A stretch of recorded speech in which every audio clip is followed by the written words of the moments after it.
আপনারা যারা এখনো পর্যন্ত অন্নপূর্ণা যোজনার টাকা পাননি তাদের জন্য কিন্তু বড় সুখবর দিয়েছেন মাননীয় মুখ্যমন্ত্রী শুভেন্দু অধিকারী। অর্থাৎ আপনারা যারা অন্নপূর্ণা যোজনার ফর্ম অনলাইন বা অফলাইনে জমা করেছেন, এখনো পর্যন্ত টাকা পাননি, তাদের অ্যাকাউন্টে কবে নাগাদ কত তারিখ টাকা ঢোকাবে সেটা কিন্তু আজকে মুখ্যমন্ত্রী জানিয়েছেন। পাশাপাশি যুবশক্তি প্রকল্প নিয়ে কি আপডেট রয়েছে বিস্তারিত আজকের এই ভিডিওর মাধ্যমে আপনারা জানতে পারবেন। এবং অন্নপূর্ণা যোজনার টাকা কোন কোন মহিলা পাবেন, কোন কোন মহিলা পাবেন না সেটাও জানিয়েছেন মুখ্যমন্ত্রী শুভেন্দু অধিকারী। তো বিস্তারিত আজকের এই ভিডিওর মাধ্যমে আমরা দেখে নেব। আশা করি ভিডিওটি আপনাদের প্রত্যেকেরই কাজে আসবে। শুরু থেকে শেষ পর্যন্ত অবশ্যই দেখবেন। ভিডিওটি ভালো লাগে লাইক করবেন, চ্যানেলটিকে সাবস্ক্রাইব করে পাশে রাখা বেল আইকনটি প্রেস করে নোটিফিকেশন অল করে রাখবেন। সবার সুবিধার্থে ভিডিওটি শেয়ার করবেন। তো চলুন শুরু করি। তাই আপনারা সহযোগিতা করুন। ইতিমধ্যে জুন মাসে 3 তারিখে 28 লক্ষ মা বোন দিদির অ্যাকাউন্টে 3000 টাকা করে ঢুকে গেছে। এখন অবধি 1,05,00,000 আমাদের মা বোন দিদি তারা এই অন্নপূর্ণা যোজনায় নাম নথিভুক্ত করেছেন। তাদের ভেরিফিকেশন কমপ্লিট করে আমরা পোর্টালে আপলোড করে দিয়েছি এবং এরা আগামী 1 জুলাই তারা এই জুন মাসের 3000 করে টাকা অ্যাকাউন্টেও পেয়ে যাবেন, ঢুকে যাবে। এতটুকু চিন্তা করবেন না। এখনো যারা বাকি আছেন জনকল্যাণ শিবিরে আপনারা ফর্ম ফিল আপ করুন, আধিকারিকরা সাহায্য করবে এবং আমরা প্রয়োজন হলে আমাদের বাড়ি বাড়ি গিয়ে সেই সহযোগিতা আপনাদেরকে করব। এর বাইরেও আগামী 22 তারিখে রাজ্য বাজেট আছে। সেখানে যুবকদের জন্য, সরকারি কর্মচারীদের জন্য, আমাদের শিক্ষিত চাকরি প্রার্থীদের জন্য আমাদের আরো অনেক কর্মসূচি আপনারা দেখতে পাবেন। যেহেতু বাজেট আছে আমি তার আগে বলতে পারবো না। অন্নদাতা ভগবান।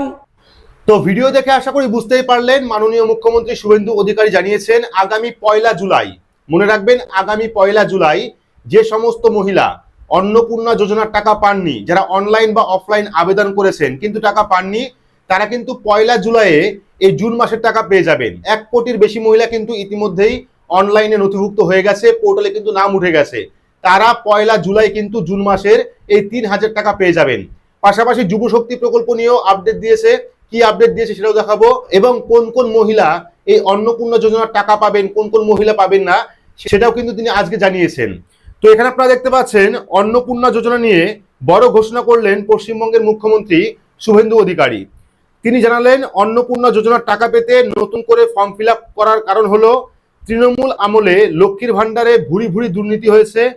কোনো কোনো জায়গায় হাজার হাজার পুরুষ এই প্রকল্পের সুবিধা নিয়ে গেছে বছরের পর বছর।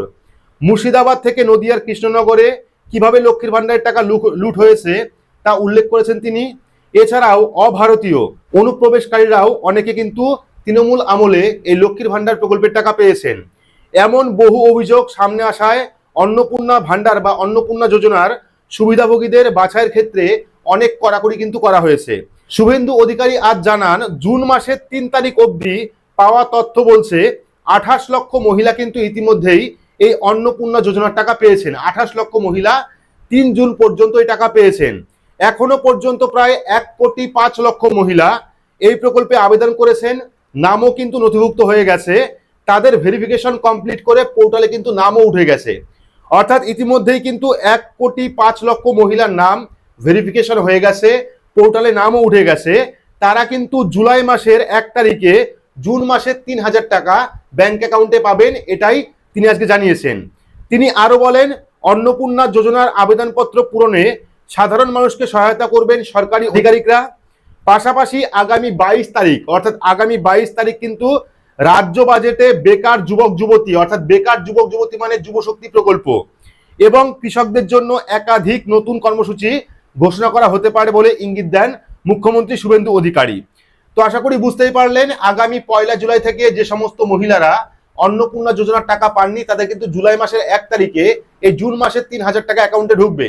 পাশাপাশি আগামী 22 তারিখ যে বাজেট রয়েছে সেই বাজেটেও কিন্তু যুবশক্তি প্রকল্প সহ বিভিন্ন প্রকল্প নিয়ে বড় আপডেট থাকবে, এমনটা জানিয়েছেন মুখ্যমন্ত্রী শুভেন্দু অধিকারী। তো আপনারা অবশ্যই কমেন্ট বক্সে কমেন্ট করে জানাবেন অন্নপূর্ণা যোজনার ফর্ম আপনারা অনলাইন না অফলাইন ফিল আপ করেছেন, কবে নাগাদ ফিল আপ করেছেন এবং আপনি অন্নপূর্ণা যোজনার টাকা ইতিমধ্যে পেয়ে গেছেন কিনা। তো আরো একটা খবর দিয়ে রাখি, আগামী কাল অর্থাৎ 18 জুন পর্যন্ত কিন্তু জনকল্যাণ শিবিরের তারিখ বাড়ানো হয়েছে। আগামীকালও 18 জুন তারিখ পর্যন্ত কিন্তু আপনারা জনকল্যাণ শিবিরে বিভিন্ন প্রকল্পের ফর্ম জমা করতে পারবেন, বিভিন্ন প্রকল্পে আবেদন করতে পারবেন। তো এই ছিল গুরুত্বপূর্ণ একটি ছোট্ট আপডেট আপনাদের প্রত্যেকের জন্য। ভিডিওটি আপনাদের কেমন লাগলো অবশ্যই কমেন্ট বক্সে কমেন্ট করে জানাবেন। ভিডিওটি ভালো লাগলে লাইক করবেন, চ্যানেলটিকে সাবস্ক্রাইব করে পাশে রাখা বেল আইকনটি প্রেস করে নোটিফিকেশন অল করে রাখবেন। সবার সুবিধার্থে ভিডিওটি শেয়ার করবেন। তো আজকের মতো এইটুকুই, ধন্যবাদ।